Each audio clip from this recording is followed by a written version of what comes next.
Hello, everybody.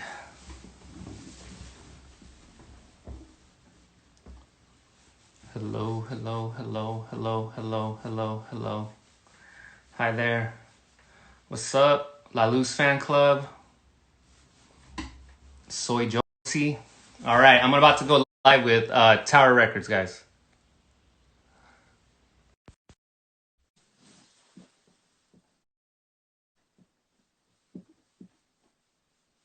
I'm going live with Tower Records. Hey, Carlos. Hey, Whitney, how you doing?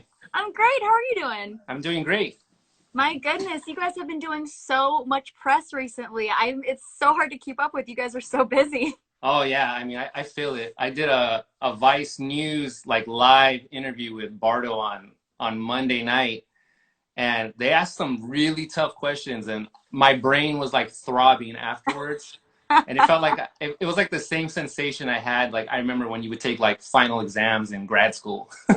You were put in the hot seat. You know, Yeah. I tried to keep it pretty easy. I've got a lot of questions about the new album and about the Cool. music videos you guys have been put out, but I really just want to know how you've been spending your quarantine. How's it been going? Yeah, so like you said, we've been very busy with doing a lot of press, and the album's been received really well. So there's been a lot of press submissions asking, for our take on quarantine and the styles in the new record, and it's been great. It's been a great pastime considering we're all stuck at home, and I'm grateful that I have the free time. It's like bittersweet because we're supposed to be on the road right now doing like a Yeah. crazy tour, and I was just thinking, wow, imagine squeezing all this press in like before sound check. Now that would be pretty crazy. Yeah, But no kidding. but it's been good. I've been just doing that. We've been working on music, and yeah, it's the weeks are going by pretty quickly. Yeah. So you guys are still working on music now, even though you guys can't be together? Yeah. So for those, a lot of our fans know that we pride ourselves on being a band like that gets together and writes music, looking at each other and getting real feedback. Hey, I don't like your guitar part. Could we try this guitar part instead, or whatever? I love your bass line. Let's go in that direction. You get that instantaneous feedback and that catalyst to work off of each other's energy in real time. And you can't do that in quarantine. So we're trying the other route, which is pretty much like the standard route for a lot of musicians nowadays, is like you cut a track by yourself, send it over via Dropbox, or we transfer to, the drummer, singer, and then compose together and get feedback like that. It takes a little longer to get the workflow going, but we're getting there. You know, it's a way to adapt to new circumstances, and it's so interesting because something that I've always personally felt so envious about musicians is the way they connect and feed off of each other's energy in a live setting. And so I can't imagine, if that's how you guys normally write together, what kind of challenges that would present trying to do that for the first time digitally. Yeah, I mean, it was a little challenging at first. Just communication is challenging sometimes via text. Things aren't clear as they can be, and we worked through it, and we got a cool little workflow going, and it's been a lot of fun. That's great. I'm happy to hear that you guys have put a positive spin on it. And that's actually a reason I was really excited to talk with you today, because Invisible People is such a bop. I love, love, love this album, and it's a real nice like break of positivity amidst all the craziness. Thank you. So I wanted to talk to you a little bit about that, obviously. First off, a question that I really like to ask to musicians is, a lot of people that I've been talking to have released albums during quarantine. What has that been like? And if you could ask anybody if you could tell someone like what the ideal circumstances to listen to the album, whether it's with headphones or driving through LA, what would that be and what would that look like to you? Yeah, so the album, I'm always telling people you have to listen to it with some kind of speaker system that can handle bass frequencies really well. We went through a lot of painstaking attention to detail and work to make sure that we created something that was candy for your earphone, your headphones, your car speakers, that gave you that sensation where you feel the bass hit your chest when you're playing the song in your car. Those are our favorite type of records. And so a lot of times nowadays people will just listen to music kind of on their laptop speakers, or their iPhone speakers, and you're missing half our band because a lot of the fun is in those bass frequencies that Eduardo and Gabriel, our drummer, lay down. And yeah, I would say please listen to it with some headphones that have great bass and maybe even some noise cancellation. And you'll hear stuff, and I'm still hearing new things in the album that our mixing engineer, Sean Everett, put in that I didn't even know was there. Just upon every listen, it's that kind of record. And that was the record we wanted to make, was something that would just give you a nice surprise every listen. You hear something new.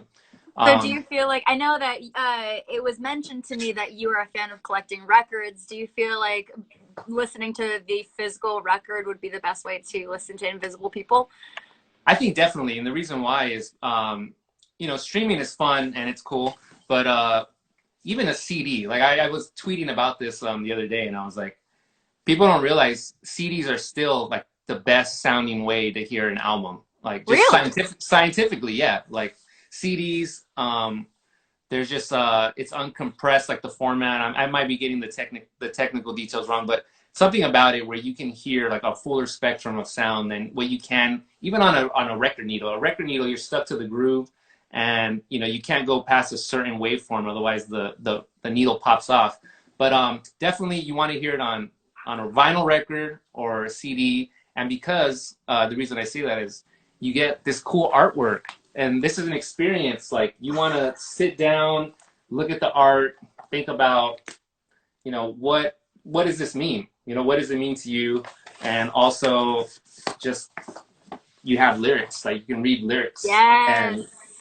And you can also see who played what on each song. And those are stuff for me as a fan of music. I'm always want to know that kind of stuff, and I take it in and like sharing that knowledge with other people. Like, it's really cool when you're at a party and someone's like, do you know who played on this record? And like, oh yeah, I know who played on that. Like, so and so. Yeah. How do you know that? Because I read the vinyl, the liner notes. Definitely, those are the two best ways. Will you walk me through that album art? Because I have it written down. I thought it was so striking, and almost contrasts the vibe of the music itself, because it's beautiful art, but it makes me feel a little lonely when I look at it. So can you walk me through it? Yeah, so we reached out to this South Korean artist named Rala Choi, and he takes this is actually photography, and his aesthetic is like, yeah, he takes photos with film, and he just gets like the aperture correct and the right conditions, lighting and stage. Like, this is a sound stage. And he uses, like, I think very minimal, if any, like Photoshop or digital processing afterwards. But he's like, he gets it right on the first couple snaps. And yeah, this was his creative art concept. We fed him the record, and he came back to us with, like, I have this detailed interpretation of what it means to me. And we were all for it. And we kind of wanted it to be its own standalone art piece. Like, you have the record, which is one statement, and then you have like the physical packaging, which is another statement, and they're both subjective, and they can mean whatever you want them to mean. So for you, you're saying it kind of reminds you of some, loneliness, isolation, and I think that kind of goes. This is how I'm feeling with this quarantine. I think we could all probably relate to that a little bit on this, but yeah, it's whatever you want it to mean, and that was the point. Like, you go to to LACMA or MoMA, and you see some art. It's like, what does that make you feel? There's no right or wrong way. And that's what we wanted to accomplish with our artwork this time around. I love that. And oh my God, I could never have guessed that was photography. That's so cool and impressive. I know that you mentioned that you guys were meant to be on tour right now. And I know that you guys just did a great interview with NPR recently, saying that you guys were gearing up for Coachella as well. So how have you been using this time to connect with fans? I know you did a Reddit AMA, right? Yeah. Yeah, we did a Reddit AMA on the day before the album was released.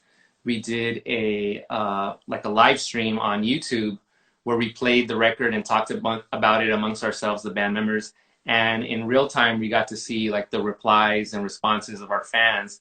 And I was saying this on the Vice News interview. It was like the most exhilarating like feeling I've had interacting with the fans since like we played a show. Like, that was like the proxy for that, was like that instantaneous response of like, oh my God, I love this, keyboard part. Oh, I love this chorus, So yeah, we've been doing stuff like that, and it's been fun. You're staying in touch as best you can considering the circumstances.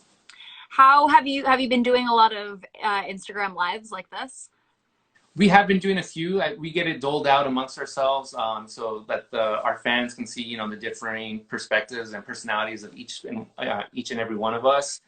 I did like a guitar lesson on the Chicano Batman Instagram live, like at Ooh. the very beginning of quarantine. Yeah, just trying to get like the word out at the time that social distancing or physical distancing was like something to take a little serious, especially because there were so many unknowns about the virus at the time. And just trying to get people to stay home and, hey, stay home and you can learn some guitar parts with me. And that was, I love that. yeah, that was really well received and it was a lot of fun. Well, I know that you guys have been adapting and finding new ways to connect with your fans, but I think a lot of the musicians that I've been speaking with have been kind of using this time to reflect on past tours, reflect on some of their favorite songs to play live. Can you share any good memories that you have from past shows? And I would love to know what your favorite song to play live is. Yeah. Wow. So last year we did a few tours. We did a couple. I think we did a tour with Portugal the Man and Vampire Weekend and Andrew Bird.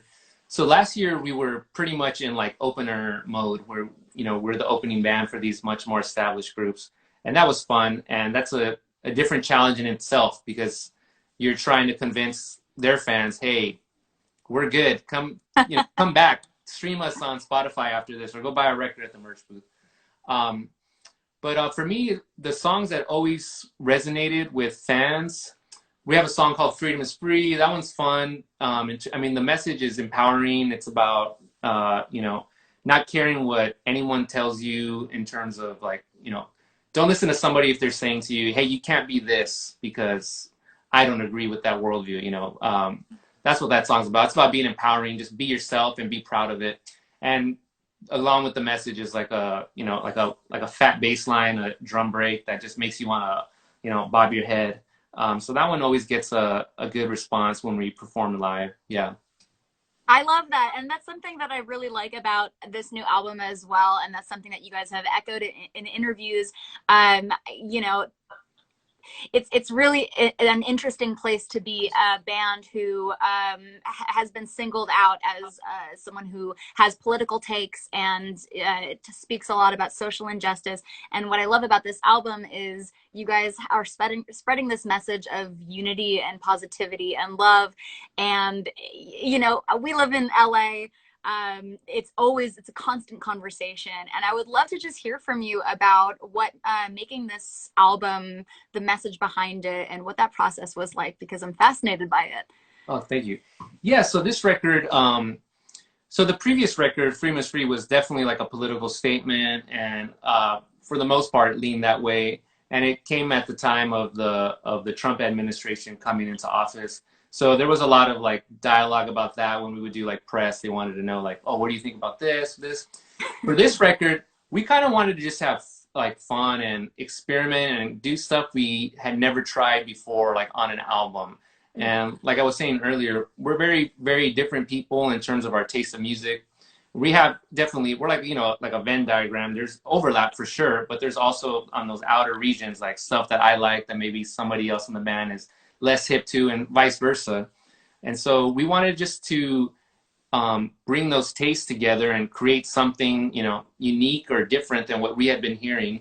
And so that was definitely one goal. And also, like we said, to make like an album that was as modern in terms of like production value than our past records. Our past records, we've always loved like that lo-fi aesthetic, that old school sound. This one was like, we wanted it to be a little more hi-fi, because we wanted, like I said, those elements of the bass to like hit your chest, like when you listen to it in a car or on your record stereo system. So there was that. And there is some political leaning messages on the album. There's obviously the song Invisible People, which talks about, you can interpret it as Latinos being like underappreciated in society, or maybe even scapegoated, but that even extends further to other groups and communities in the United States or globally, just anyone that feels like they're not being seen or celebrated for their accomplishments. And yeah, so there's those elements, but I think overall it's like a cornucopia. Like there's so much you can choose from the record, and it takes you in a journey.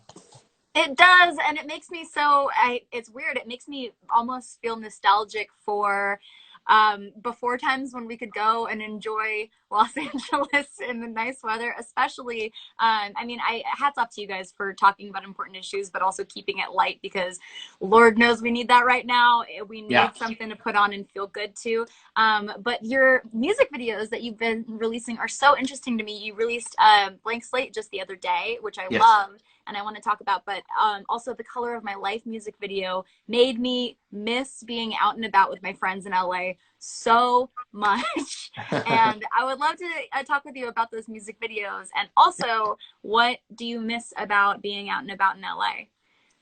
Yeah, so I'll answer your first part.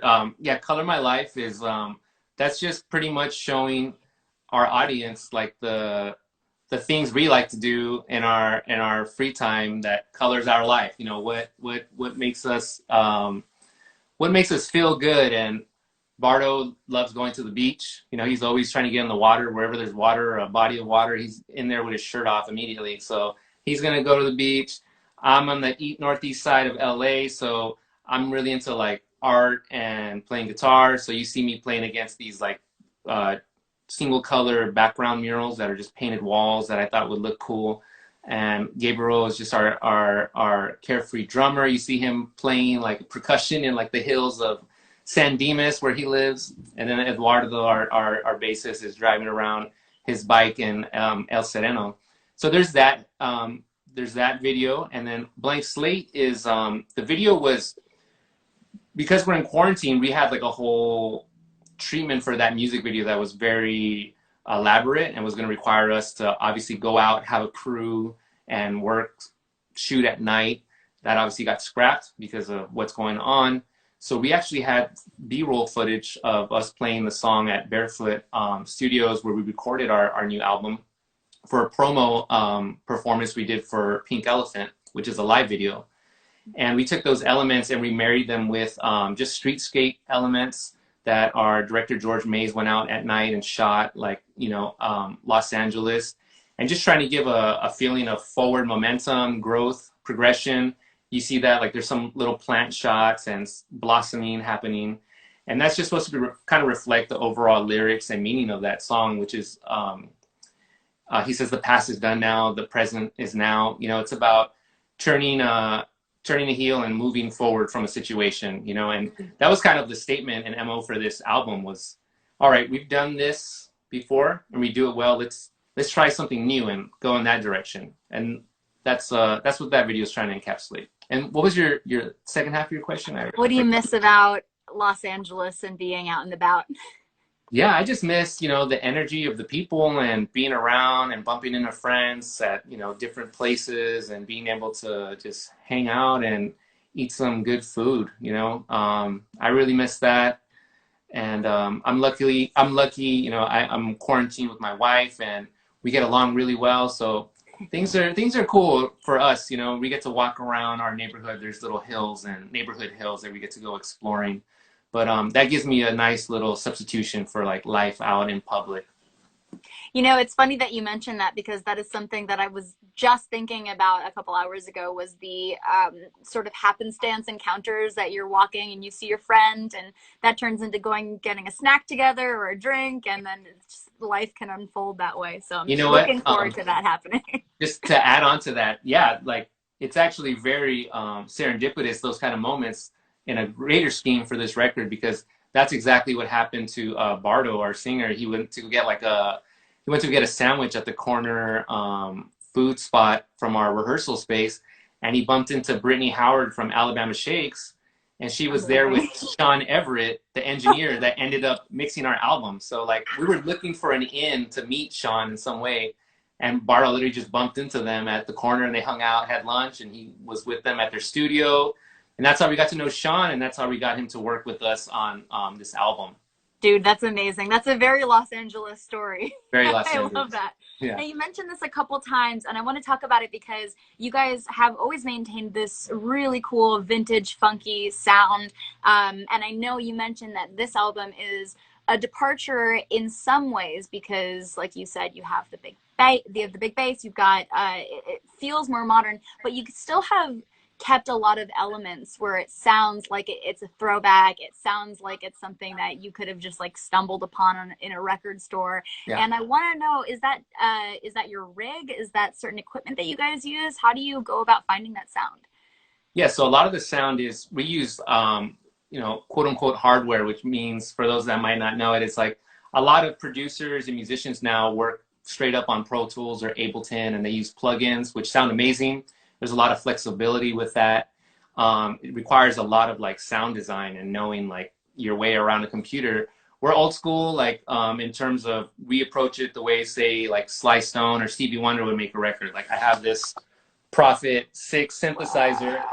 I like to feel the keys on my hands, and I like to turn the knobs, and I like that feeling. And that's the kind of equipment we have.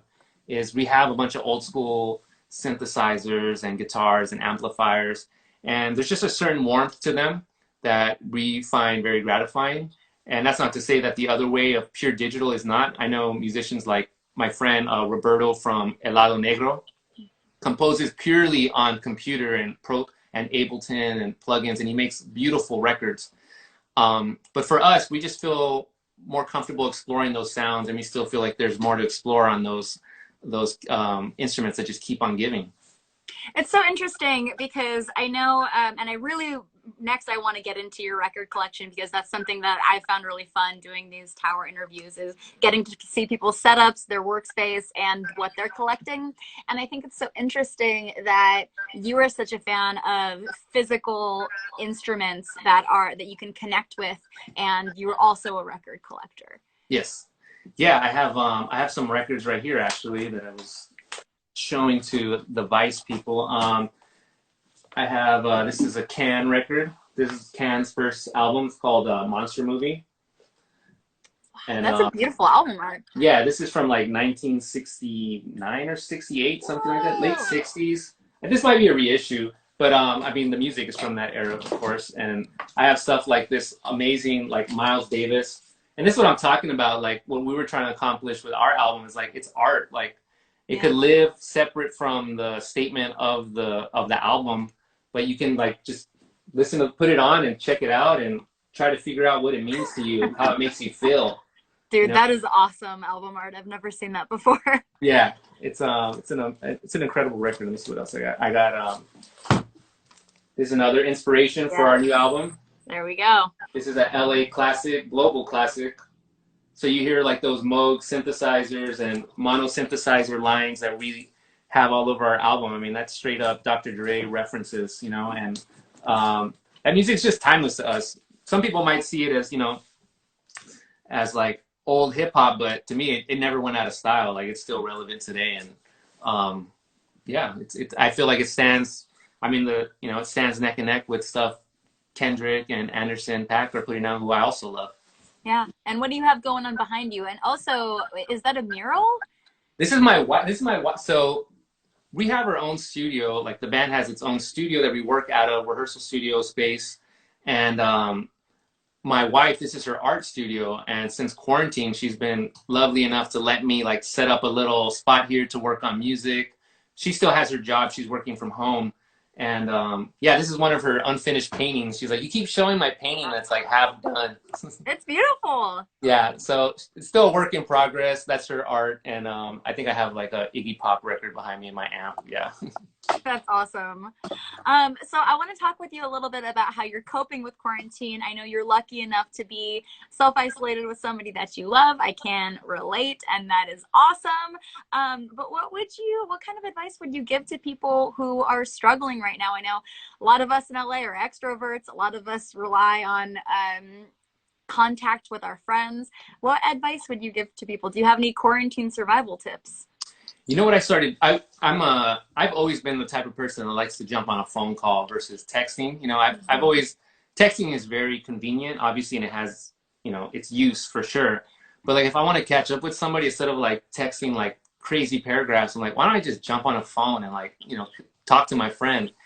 And I've gone one step further now, which is a lot of FaceTiming. I've been calling people and be like, why am I calling? I need to FaceTime them so I can, and just having that ability to just see someone's face and have that human element put into it it just makes it better. You know, you feel a little more at ease, and it's better for my soul. And I've been doing that a lot.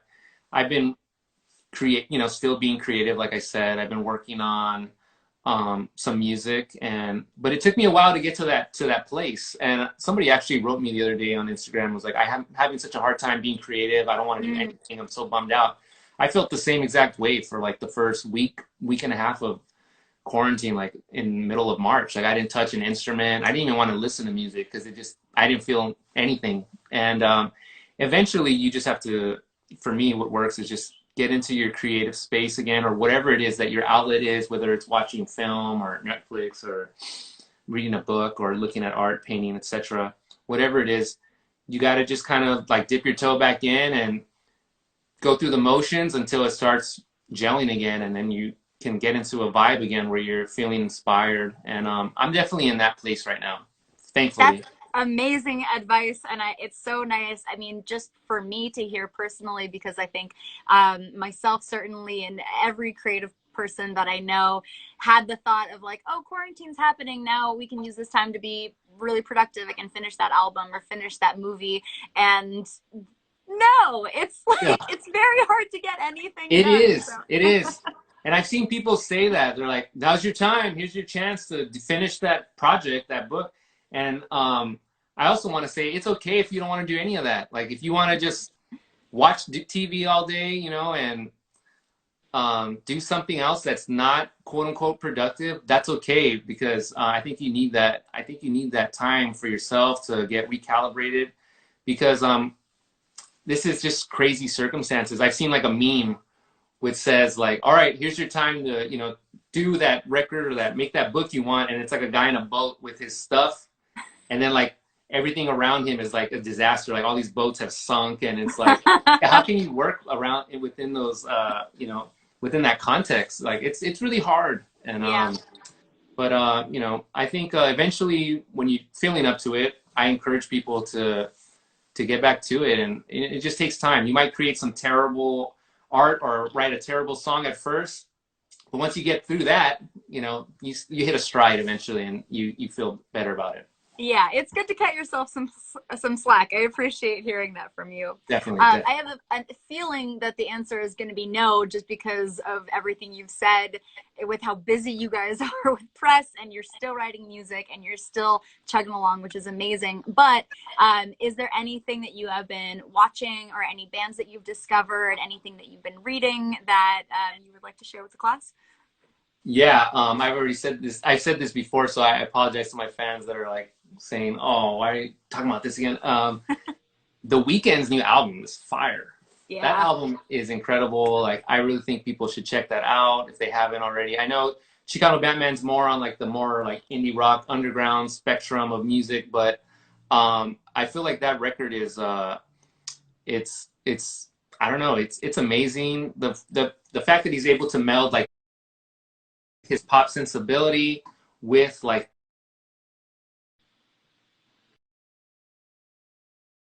he called me. Am I still there? Yeah, you're there. Okay, sorry. I think it's an amazing record. I feel like he's able to ride that line of like pop star, but also trying to challenge his audiences into being hip to these other sounds that have been more hip, you know, in certain circles, like Tame Impala-esque kind of sound or vibe. And I mean, he even has Kevin Parker on the record. So that record's been great. Radiohead's definitely been helping. Every Thursday they put out a live concert that they've archived and haven't shown to the public in years. That's been awesome. I'm trying to think what else I've been listening. I've been watching movies. Me and my wife got into like the Alien movies again. We started rewatching those in order. So good. There was also like an Oscar Isaac tip we were on. We were watching like all his movies like somehow, and really realizing he's a brilliant actor. Ex Machina is so good. I don't know if you've seen that. Ex Machina, and then what's the other movie that he did? He's also in Annihilation with Natalie Portman. It's the same director. Yeah. And he did like this HBO miniseries that got like a bunch of great reviews. But just stuff like that. Just trying stuff and looking at movies and films that we haven't seen in a while or didn't know about. And so that's been fun. Inspiring too. You know, it's interesting to me that you mentioned The Weeknd, and particularly the way he kind of pulls from other genres and challenges listeners, which I think Chicano Batman also does really well. And I guess my question about that is, do you think that I mean, you can really only speak for yourself, of course, but do you think that the intention is to challenge listeners first, or is it just pulling from things that you yourself enjoy? Yeah, I think it does. I think it does both inherently because I know, like, even if people have said, like, "Oh, this is Chicano Batman's most accessible record," um, I still think us being accessible is nowhere like near as accessible as, say, like The Weeknd, you know, or those huge pop acts, or at least accessible in that regard of what people think accessibility means in terms of pop music. But I think, yeah, we have really unique tastes as musicians, and we're into stuff that maybe some of the our more general music lovers maybe might not know about. And the hope is like, oh, if they like that Chicano Batman record, maybe they'll hear that, read that interview that says that was inspired by this record, which I never heard of, and then they start digging and digging and find out who inspired them, which is what I've always done when I fall in love with a record. I've tried to figure out, oh, what inspired this album? Oh, they're saying this band. I never heard of this band. This is cool. And that's how I've always found out about new music. Can you tell me, can you think of like the deepest hole that you've gone down in trying to discover where a music sounds come from? Let me see. Well, one of my favorite bands when I was younger was Mars Volta. And Oh yeah. they were doing like this crazy prog rock, psychedelic sound that's really unique in and of itself. And I would read interviews by them, and they'd be like, "Oh, we were inspired by Can," and I didn't know who Can was when I was a teenager, but I did went digging and found out about them and realized, oh, I like this. This is some German music that's pretty funky and avant-garde at times, and has really crazy rhythms for a bunch of German dudes in like the 1970s. And that led to like finding out about Kraftwerk, and then you just keep, and then bands like Neu. It just, you keep finding out about the scene in which these bands function, and then that leads to you finding out about more groups and their inspirations and who they inspired. Oh, they inspired Joy Division, you know, and then oh, I'm checking out Joy Division, and it just keeps growing like a web, and Yeah, it's and it's really so funny fun. because you know we always say we don't have time to listen to all the music, but now we kind of We kind of do, yeah, yeah, do. exactly. Somebody shouted out in the comments while you were talking about the Alien trilogy, Event Horizon, which if you have not seen that movie, it's one of my fave science fiction movies. Have you seen it? I haven't seen. I know what it is, but I don't think I've seen it. Add that to your watch list if you like sci-fi horror. It is a doozy. It's You know one of what? my faves. I got it. I'll check that out for sure. I wanted to say also in terms of movies, just to bring it up because it was so good.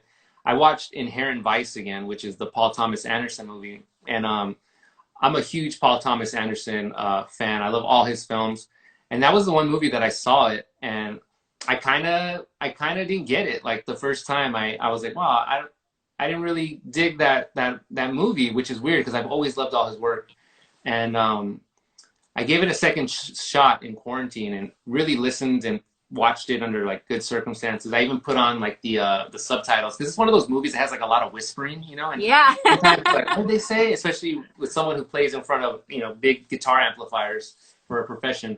That was really helpful, and it's such an amazing movie. Like it's actually climbed to be like one of my favorite Paul Thomas Anderson movies. It's so funny, and Joaquin Phoenix is hilarious in it. Like the humor is just really, really subtle but brilliant, and I recommend people watch that. Yeah, Okay, I will add that to my watch list because I've been putting that one off. So good yeah, trade. cool. I'll check out Event Horizon. I have a couple hypothetical questions for you just because I think they're fun. What is one bad habit you've picked up, and what is one good habit you've picked up during quarantine? One bad habit is I've been eating like Oreo cookies. I don't eat like sugar or stuff like that very often anymore. And my wife bought. We wanted just to indulge, like we were saying, like we felt down, and we are like, you know what, let's go for something easy that'll make us feel good. And the corner bodega had like a pack of Oreo cookies, and like one of those the big ones, you know, like and Yeah, I've been indulging in those a little too much. Pretty The measured. pretty measured, yeah. And what was your other question again? And what is the best habit that you've picked up? The best habit. We've been cooking a lot. We've been cooking for ourselves and trying new recipes online and surprising ourselves with some of the meals that we were able to make pretty well. It's been nice to eat and take a time to prepare the meal. It creates like a different kind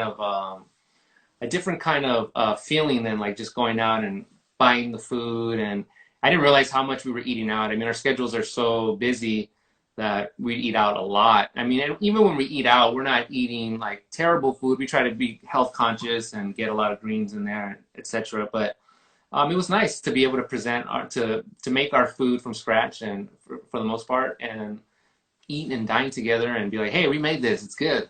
It's so funny that you mentioned that because I was just having this conversation with my husband that like when you cook 3 meals a day, you really start to think about how much you eat out, and there's no shortage of amazing restaurants to support in LA. There So, is. you Yeah. know, we want to keep supporting them, but it is really nice. We've been doing the same thing, and that is something I'm going to miss when people return to work is cooking so much. Yeah, yeah, definitely. Yeah, definitely got to support those restaurants. There's so many of them that are doing a great job, like keeping the public safe by, following all the measures needed to make sure that their food is healthy and virus free. And Yeah. yeah, we've definitely, broke quarantine a couple times to just go do a curb pickup, and it was a nice treat. Yeah, it is a nice treat. This is just a hypothetical question. Do you think, and this is probably going to be hard to answer, do you think that this quarantine, this time spent, is going to ultimately create better art or worse art?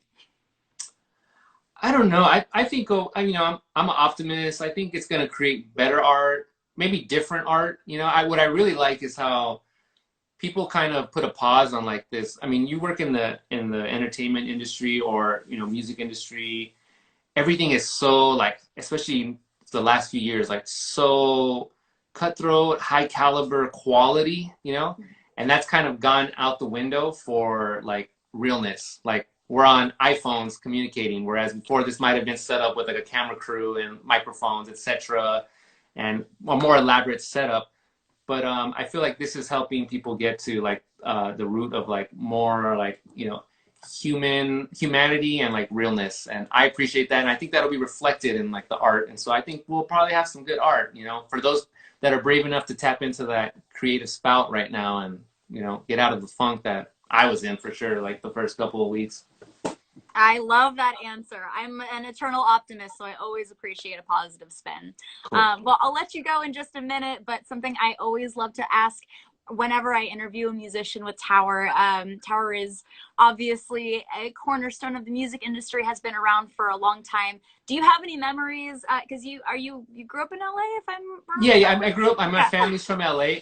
Yeah, I've shopped at a few Tower Records. I remember buying CDs. I remember driving by the one on Sunset. It's like iconic.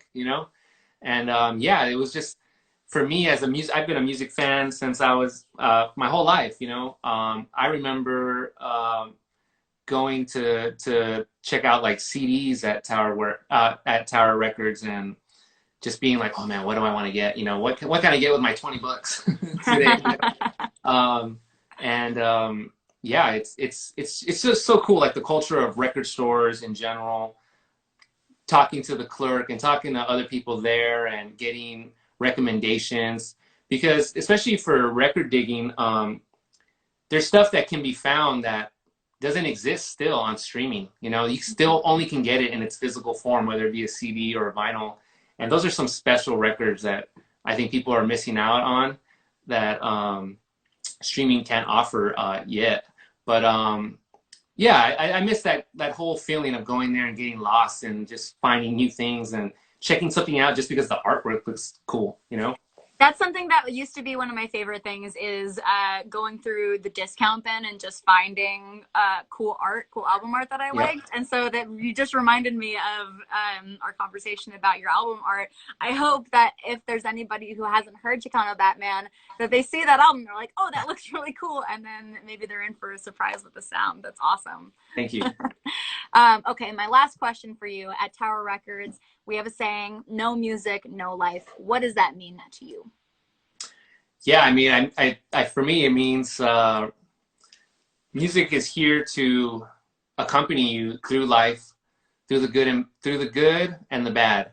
And for me, I know through good times and bad, I have memories of what music was getting me through that time, whether it was, you know, a bad time, a death in the family, a breakup, or whatever. Like I can remember, oh, I remember what album I was listening to at that time, and you'll hear those albums. They'll come up, they'll pop up, and it'll take you back to that memory in life. You know, like, oh, I remember where I was in college when this album came out. You know, I remember hanging out with so and so, or that's what that means to me. It's just music is just such a big part of my life, and like I said, it's like my marker for who I was or where I was at that time in time at that point in time, and I love that. You know, it's like they're it's mementos, and you can go back and relive like a great feeling, or even like, you know, look back at a bad time and think about what you learned from that process, all because a song triggered that in your brain.